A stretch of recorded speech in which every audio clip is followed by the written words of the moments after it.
Address Finder. Welcome to the Masters Planning Portal Address Finder tutorial.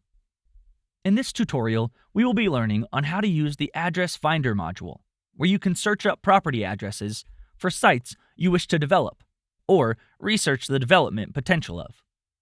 So to go to the Address Finder module on the navigation menu on the left, it will display a search bar for the property addresses for NSW, and other states will be implemented in future versions. Once you have typed in a valid address, wait for the Property Finder to drop down the address you are looking for and select it.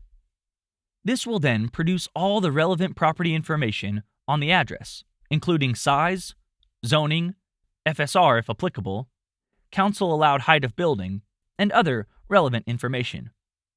You can measure the size of the lot to make sure you know total land size, or use filters to show zoning as well. You can also access quick feasibility from here and create yourself some quick development options to see if they are feasible for this property. The Address Finder is essential to locating the property you want to purchase or develop, and to ensure you have all the relevant information required to construct a proposed development on the site before you make an offer to the vendor or send over documentation.